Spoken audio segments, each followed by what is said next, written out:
Welcome to today's Explainer. You know, when we think about missing persons cases today, we immediately picture digital footprints, right? We think of GPS tracking, facial recognition, pinging cell towers. But how on earth did investigators track down a missing royal centuries ago completely off the grid? Today we're digging into an incredible ancient account of a two-part search and rescue mission. We'll explore how keen observation, physical identifiers, and literally a masterclass in psychological profiling were used to solve the mystery of the missing King Nala and Princess Damayanti. Okay, so here's our roadmap for today's rescue mission. We've got 1. The hidden princess found. 2. The secret lotus mole. 3. A royal family reunion. 4. The search for Nala. And wrapping up with 5. Damayanti's clever strategy. All right, Section 1, the hidden princess found. We're starting with a massive problem here. Princess Damayanti is lost. She and her husband, King Nala, lost their entire kingdom in a dice game, and then they just vanished. Poof, gone without a trace. Fast forward a bit, and a royal scout named Sudeva is wandering the earth looking for her. And when he finally spots a woman he thinks might just be her, she is completely unidentifiable to the naked eye. Just think about the sheer contrast between her disguised, dusty state and her true royal nature.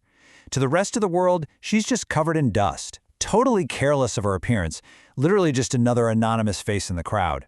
But Sudeva, he has an incredibly keen eye. He looks right through the grime. He notices that despite all the dirt, her inherent beauty hasn't gone anywhere.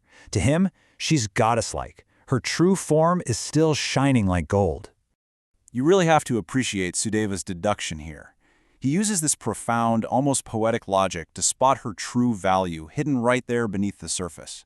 He says she's like the cloud-covered lunar crescent, discovered the way someone discovers a hidden fire, just by feeling its heat.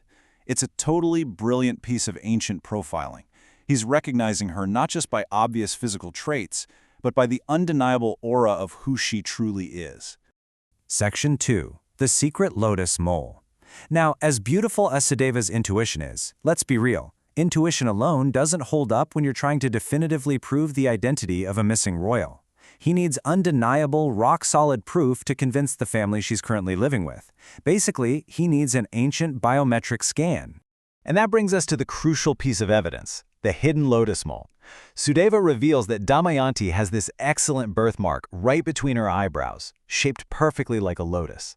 In their culture, it's considered a divine mark of prosperity placed by the creator. But right now, it's faintly visible, totally caked in dust, kind of like the moon hiding behind clouds.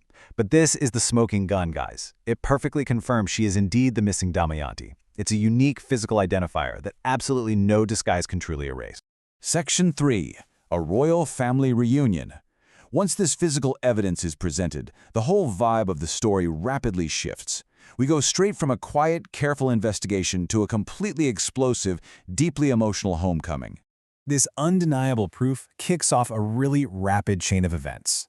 Literally, the moment Sudeva makes his claim, a woman named Sunanda jumps in and washes the dust right off Damayanti's forehead. And as soon as the water clears the grime, boom, the lotus mole shines like a moon emerging from the clouds. Moments later, the Queen Mother completely breaks down in tears because she recognizes Damayanti as the daughter of her very own sister. It turns out, Damayanti had been unknowingly living with her aunt this whole time. Talk about a wild coincidence, right?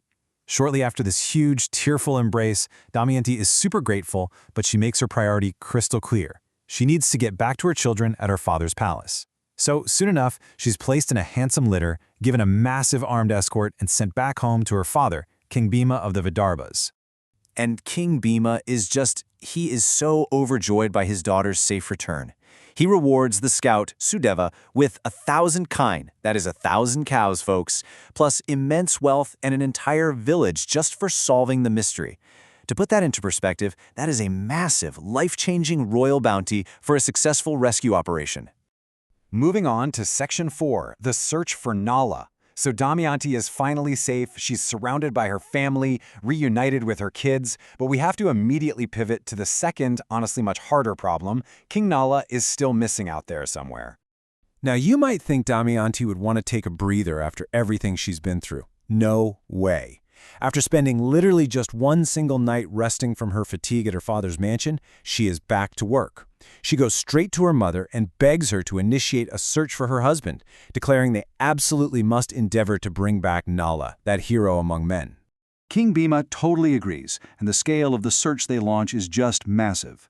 The king sends his Brahmanas, his most learned, trusted emissaries, in all directions. And they aren't just hitting up other royal courts. They are scouring bustling cities, remote little villages, isolated retreats of religious ascetics, and even the middle-of-nowhere pastures inhabited by cowherds.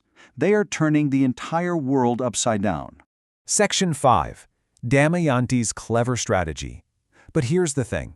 Damayanti knows that simply looking everywhere isn't going to cut it. Nala could be disguised, right? Just like she was. She realizes traditional searching is completely pointless here. She needs something way more sophisticated. Basically, she needs an ancient, targeted ad to draw him out of hiding. Check out this highly specific script. Damayanti actually feeds the search party. She tells the Brahmanas to go into every single realm, stand in every public assembly, and cry out these exact words. "O beloved gambler, where hast thou gone, cutting off half of my garment and deserting the dear and devoted wife asleep in the forest?" She even throws in lines begging for his pity and reminding him of her sheer grief. Now, this brings up a really fascinating question. Why on earth would a royal queen instruct her emissaries to broadcast such a humiliating, deeply intimate detail across all the kingdoms? I mean, she's publicly announcing that her husband is a gambler who cut her clothes and just abandoned her while she slept in the dirt. Why air this dirty laundry so publicly? Well, she does it because she's an absolute master strategist. This message, it's not just a sad story. It's a coded, guilt-inducing broadcast designed to trigger a reaction from exactly one person in the entire world. In her script, she explicitly calls out Nala's neglected duties. She reminds him that a wife is always to be protected and maintained by the husband, and that he was the one who taught her that kindness is the highest virtue. Any random person hearing this would just think, wow, that's tragic. But Nala knows he failed these exact duties. It's a brilliant psychological snare designed to pierce right through his conscience. Let's break down her four-step master plan, because it's basically a heist. First, cry out the specific message in a crowded room. Second, don't just look around. Wait and observe who actually answers or shows deep, visible pity at the speech. Third, if someone takes the bait, secretly learn everything about them. Get their identity, find out where they live, see if they're wealthy or broke. And finally, step 4, act with absolute stealth. Make sure the responder never ever knows these words came from Damayanti, and bring their exact response back to her completely undetected. It's a flawless intelligence-gathering op that keeps her totally in the shadows. Which brings us to the end of our source material today. And wow, it leaves us on a truly compelling cliffhanger. The Brahmanas set out in all directions, repeating Damayanti's deeply personal, guilt-inducing script in every corner of the ancient world. So we're left asking ourselves, did this ancient psychological snare actually work? Did a disguised Nala hear those words and break his cover? Or did her coded message just vanish into the forest wind? It is such a wild testament to how human ingenuity, profiling, and pure strategy completely transcend time. Thanks so much for joining me on this explainer today, and keep questioning the history behind the mysteries.